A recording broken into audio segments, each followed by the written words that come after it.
What is the sharpest weapon in the struggle for power? Is it the sword that cuts flesh, the gold that buys loyalty, or the tongue that bends men to obedience? No, these are tools, fleeting and fragile, bound by circumstance. The most dangerous weapon is hidden in plain sight, shaping men without their knowledge, binding them in chains they cannot see.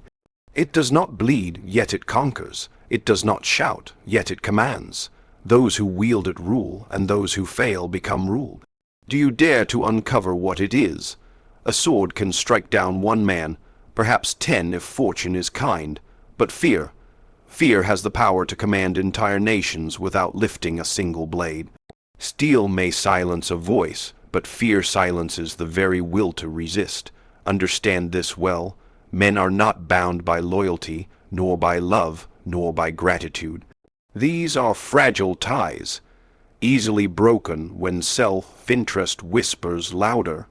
But fear, once it takes root in the heart, binds men more securely than any chain, because it grows not from choice, but from instinct.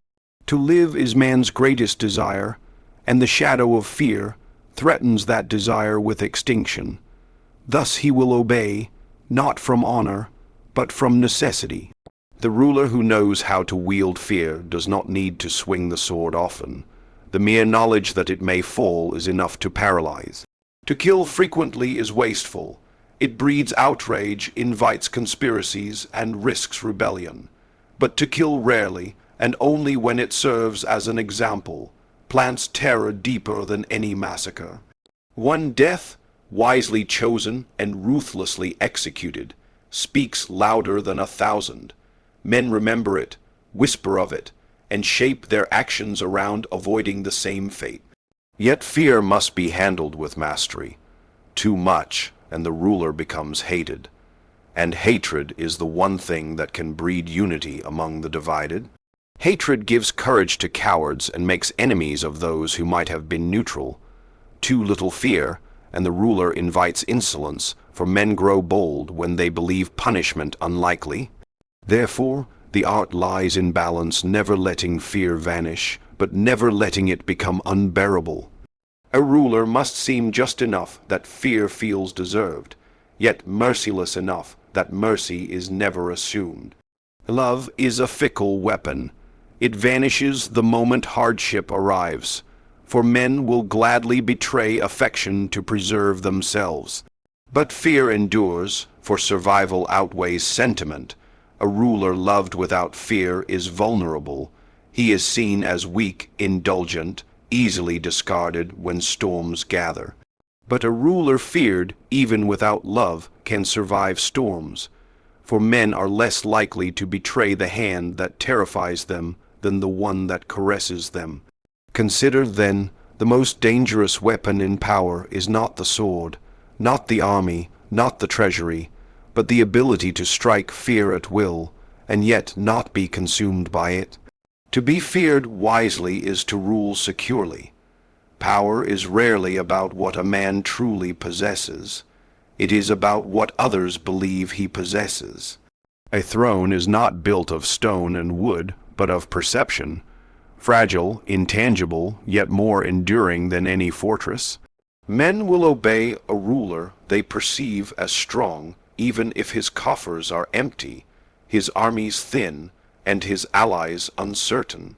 At the same time, they will abandon a ruler overflowing with wealth and soldiers if he is seen as weak, for weakness spreads like a contagion. Perception, therefore, is the most dangerous weapon in power, because it shapes reality without needing to be real.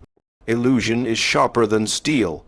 A display of strength at the right moment can convince rivals that resistance is useless before a battle is ever fought.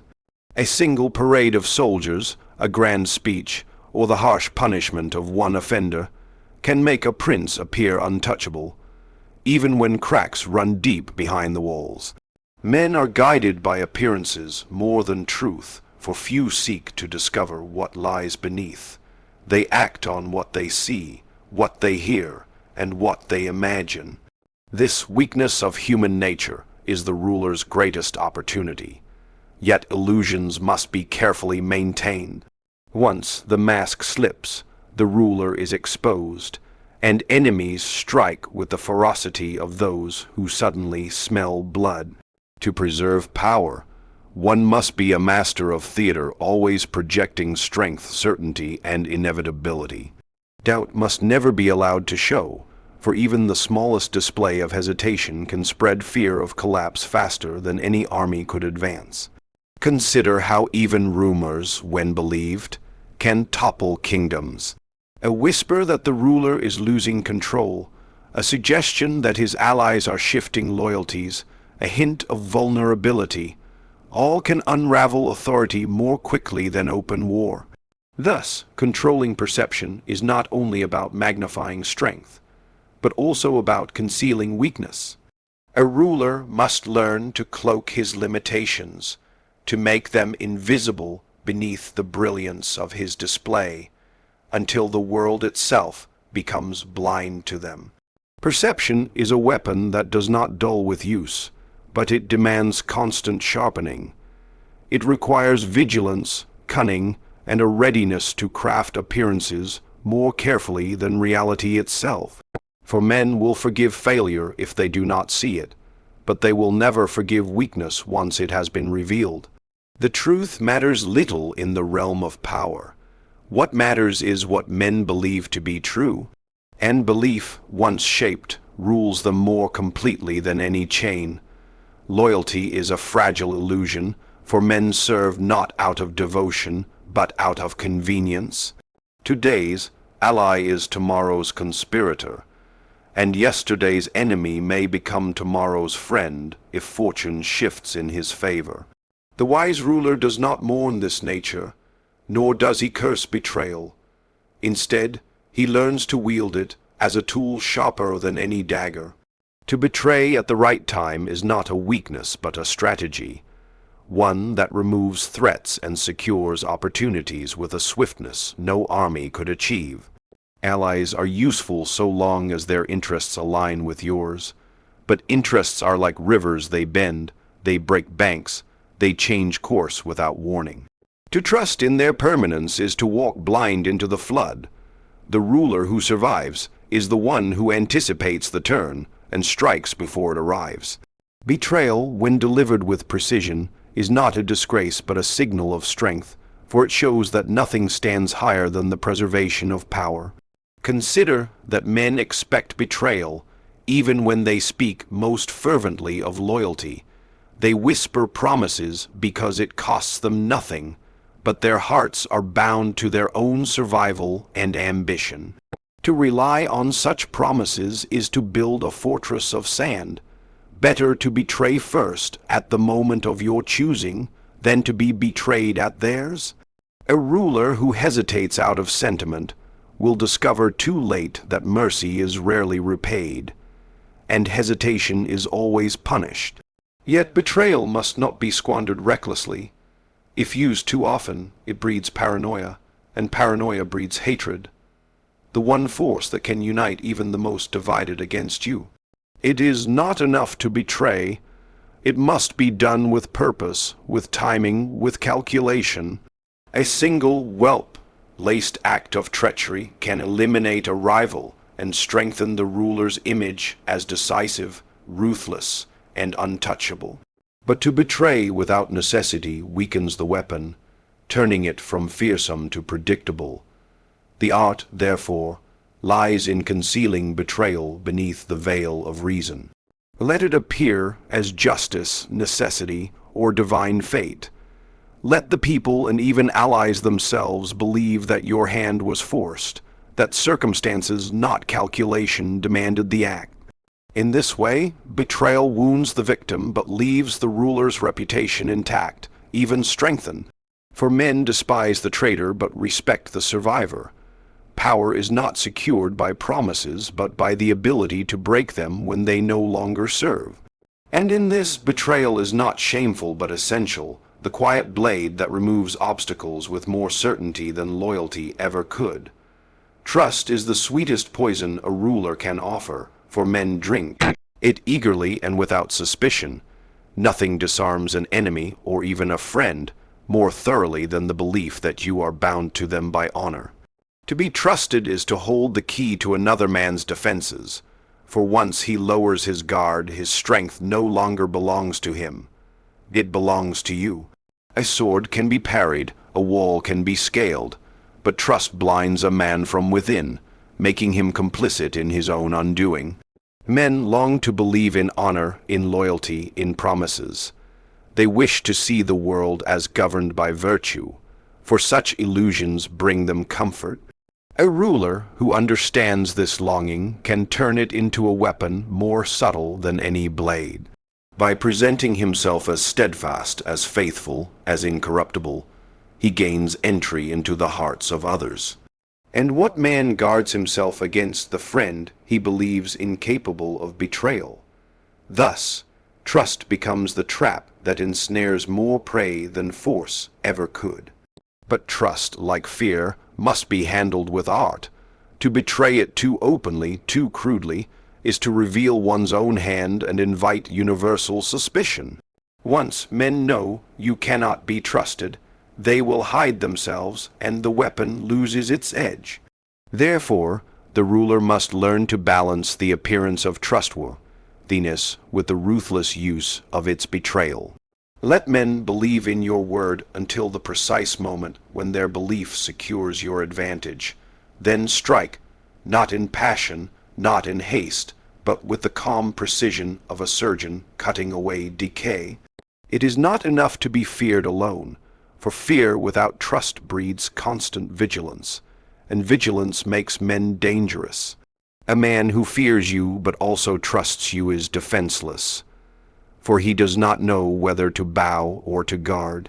This confusion is the ruler's shield, for no enemy strikes swiftly when caught between reverence and doubt. The genius of power lies not in ruling openly with iron, but in ruling invisibly with trust. For men who believe you are just will excuse even your cruelty, and those who think you honorable will never see the betrayal coming until it is too late. In this way, trust is not merely a gift. It is a weapon that turns allies into captives, enemies into prey, and subjects into willing participants in their own submission. Words are dangerous, for once released they cannot be recalled, and they reveal more than they conceal. A ruler who speaks too freely offers his enemies a map of his mind, a chart of his intentions, and a mirror of his weaknesses. Silence, on the other hand, is a blade drawn in shadow, unseen, unmeasured, and therefore feared. When a ruler holds his tongue, every subject, every ally, every rival is left to fill the void with their own imagination, and imagination is often darker than truth. Men crave certainty. They wish to know where they stand, to hear promises, to cling to assurances. But certainty makes them bold, for when they believe they understand you, they believe they can predict you, and what can be predicted can be resisted. Silence denies them this comfort. It forces them to wonder, to second, guess, to mistrust even their own judgment. A ruler who speaks little leaves others speaking for him, and in their speculation they weave more fear than he could ever craft in words. The enemy who cannot read your mind hesitates. He does not know whether you are plotting his destruction, whether you will strike tonight, or whether you will forgive him. This uncertainty gnaws at him more cruelly than a public threat ever could. Likewise, allies kept in silence are made cautious. They dare not betray what they do not fully understand. In this way, silence shackles without chains, and commands without orders. But silence, like all weapons, must be used with mastery. Too much, and it breeds distance, for subjects who hear nothing may begin to imagine neglect.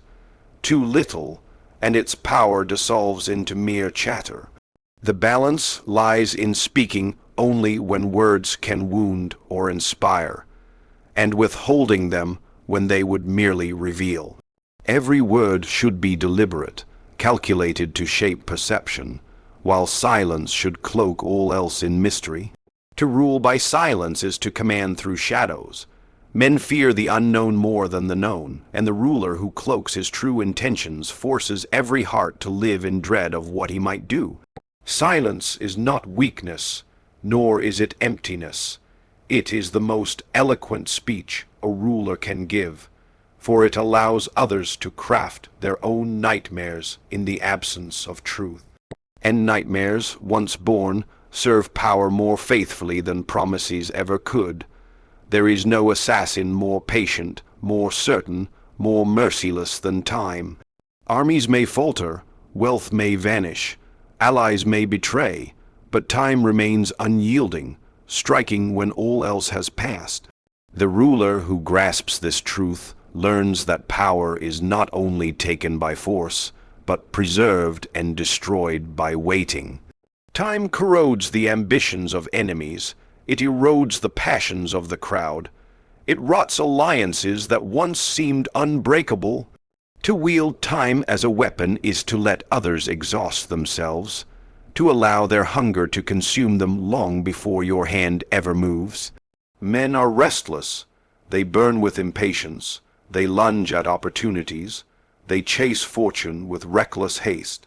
In their speed they make mistakes, and in their mistakes they leave openings. The ruler who waits, who endures, who lets his enemy's fire consume itself, becomes untouchable. Victory taken swiftly satisfies pride. Victory gained through patience ensures permanence. For what is seized in a moment may be lost in the next, but what is taken after time has done its silent work can never easily be reclaimed.